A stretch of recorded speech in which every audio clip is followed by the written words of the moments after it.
Good evening and welcome back everybody to the 18th episode of Quickfire Crypto, where we keep you informed on a bi-daily basis.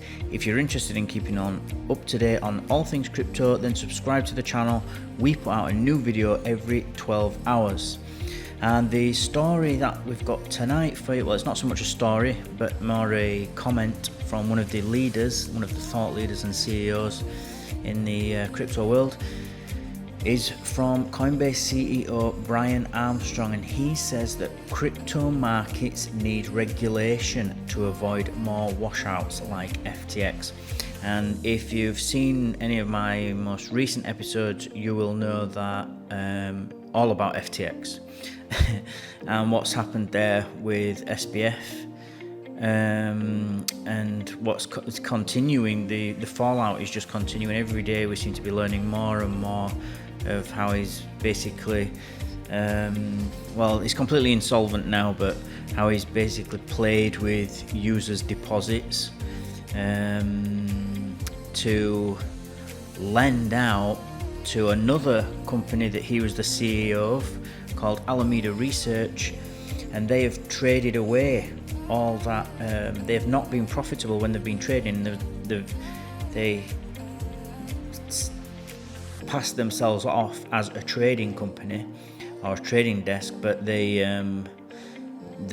not been very profitable and they're not very good, and so now they've lost money, and that money was on loan, and so now the deposits in the FTX exchange do not exist. So that's the problem that we've got, and these were users' deposits, users' money that they'd been keeping there, and actually there are a lot of companies, there were a lot of commercial accounts there that were keeping money there, so for projects. So if you had a project in the crypto space, I heard one about the Bored Ape Yacht Club, that they had some kind of community fund or something like that, and they kept it on FTX. They didn't actively trade it, they just kept it there, and it's obviously gone now. So let's get into the article then. So it starts off by saying, crypto regulation in the US has been hard to navigate, and regulators have so far failed to provide a workable framework for how these services can be offered in a safe, transparent way, argues Coinbase CEO Brian Armstrong. This spurs crypto operations to set up shop outside the US, where regulation and enforcement are often weaker. So, FTX. Until recently, one of the biggest crypto exchanges in the world declared bankruptcy on Friday after revelations about its business practices led to a surge of customer withdrawals, without sufficient funds to fulfill those withdrawals. Coinbase doesn't have any material exposure to FTX, but I have a lot of sympathy for everyone involved in the current situation. It's stressful anytime there is potential for customer loss in our industry, and a lot of people are losing a lot of money as a result of FTX's struggles. It's really bad. There is all kinds of companies that have been intertwined. Sequoia Capital, they were a big investor. I don't know if you're familiar with Mr. Wonderful. He was also a paid spokesman and investor in FTX. He was a paid spokesman by FTX, so I don't know what he's going to have to say. He's lost a little bit of face in this. But nobody knew this was going to happen. Nobody. So it's really, SBF has really sort of conned everybody into thinking he was that blue-eyed boy that was going to help the crypto sphere with regulators, because he had a lot of influence with the Democrats in the US, and I think a lot of people were hoping that he would help push regulation for crypto-friendly, for some crypto-friendly laws, but that's definitely, I don't think that's going to happen now, as he's pretty much hated. So the next bit goes on to say, FTX's downfall appears to be the result of risky, unethical business practices, including conflicts of interest between deeply intertwined entities and decisions to lend customer assets without permission. It's worth noting that these activities happen in traditional financial markets as well, and in fact, blockchain technology will make it easier to track and prosecute over time. I don't know if he's going to go to prison over this. He may well do.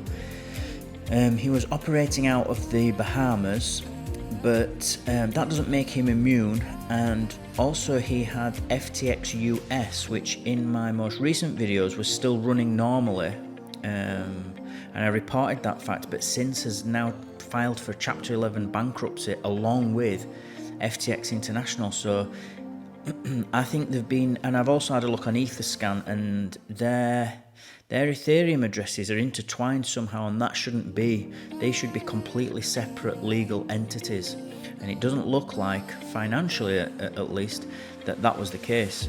And if if I'm right, and that is the case, then he's going to have a lot to answer for in the US legal system, and we're talking fraud now. So a criminal prosecution, not civil. In the wake of this week's events, we're already seeing calls for more regulation of the crypto industry with tighter restrictions on access and innovation. The problem is that so far US regulators have refused to provide clear, sensible regulations for crypto that would protect consumers. Crypto regulation in the US has been hard to navigate, and regulators have so far failed to provide a workable framework for how these services can be offered in a safe, transparent way. This means that a swathe of crypto-based financial products, including lending, margin trading, short selling, and other tools that are fully legal and regulated in traditional financial markets, are all but outlawed in the US. Entrepreneurial teams building new decentralized products are afraid to build out of the US for fear of litigation. They don't want to break the rules, and right now they don't know what the rules are. As a result, American consumers and advanced traders alike have been engaging with risky offshore platforms outside the jurisdiction and protection of US regulators. Today, more than 95% of crypto trading activity happens on overseas exchanges. So a lot of people I won't say a lot of people, but there are a significant amount of people in the crypto world that think more regulation would be better for exchanges to stop things like this happening, so that exchanges would have to prove just how much they have in reserves and how much they've got on the balance sheet, so that it can be verified, and so that consumers can be sure and the government can be sure that exchange is not lending it out and doing what FTX was doing. There are also, the other side of the coin, there is also a lot of, I would say now the majority of the people in crypto don't want any regulation. They think that goes, and this is me included, that goes against the ethos of crypto, and crypto is all about being your own bank and being a sovereign individual and not needing the government. And if you take responsibility of your finances, you won't need them to come in and save you, because you shouldn't be holding your money on an exchange in the first place. You should be keeping it on in cold storage, obviously. So there are both sides to this, and I think we'll see how it plays out, but it's interesting to hear both sides. It goes on to say, part of the reason FTX was able to do what it did was because it operates in the Bahamas, a tiny island country with a very little regulatory oversight and ability to oversee financial services businesses. Did regulators force FTX to conduct itself in the way it did? No, but they did create a situation where FTX could take dangerous risks with no repercussions.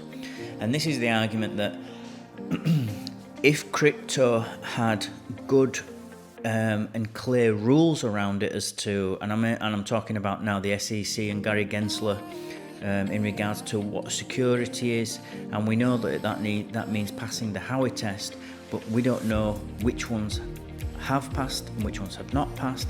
Gary Gensler's given basically no mention to any of them except for Bitcoin, that he says that's sufficiently decentralized not to be a security, and the rest we don't know.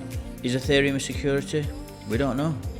I mean, we do know, but we don't have any. There's no regulation telling us exactly that, and because there's no clarity, it's a risk for businesses to set up there, only for in a year or two's time to decide that what you've been doing is now illegal or it doesn't comply, so you're going to be fined or shut down. And so it's just easier to just go and do it from the Bahamas or from Panama or from Malta and these places, or just somewhere else, because there's no risk. The risk doesn't exist anymore. So by not giving clarity, although they're not forcing people, they're not forcing crypto away from the US. It's not attractive anymore. It's not financially attractive. So next we have, all of this helps explain why more heavy-handed regulation would just make the problem of crypto companies and crypto users going overseas worse. Instead, we need smarter regulation that protects consumers and makes the US a more attractive place for crypto companies to operate, which is what we were just saying. Despite the prevailing notion that crypto companies don't want to be regulated, many, if not most, companies have been working with policymakers for years. Those of us who care about the future of crypto want to create sensible regulation for centralized exchanges and custodians in the US and other regions. There's really a huge amount of people that are going to Washington. Charles Hoskinson, love him or hate him, the CEO of IOHK, creator of Cardano, is always going over there and always lobbying for crypto. Even if we obviously want good rules and good laws that promote innovation, or certainly don't stifle innovation, that are not too strict, so that we can't build and we can't promote this innovative new technology. And Charles Hoskinson is always there arguing the case. And any law at this point might be better than no law, because at least we'd know where we stood, rather than just being in this sort of limbo where nobody knows and everybody's guessing, and it's just uncomfortable and not clear. So, over the long term, the crypto industry has an opportunity to build a better system using decentralized finance and self-custodial wallets that don't rely on trusting third parties like exchanges. Instead, customers will be able to trust code and math, and everything can be publicly auditable on the blockchain. Until then, however, regulators need to establish clear rules that bring crypto back onshore, encourage innovation, and protect consumers.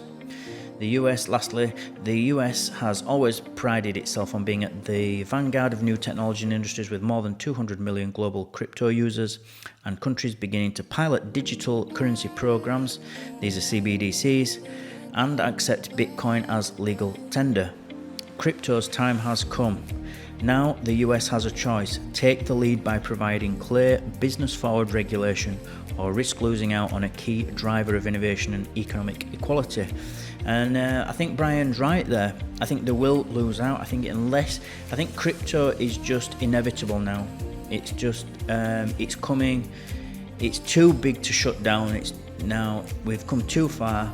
And I think if you don't embrace technology, as with all technology, you end up getting left behind. And I do believe that crypto is no exception in that case. So an interesting article there. Remember, everybody, to subscribe to the channel, join our team. We'll keep you updated on all things crypto every 12 hours. Smash the like button if you feel you got value from this video, and I'll see you all in 12 hours.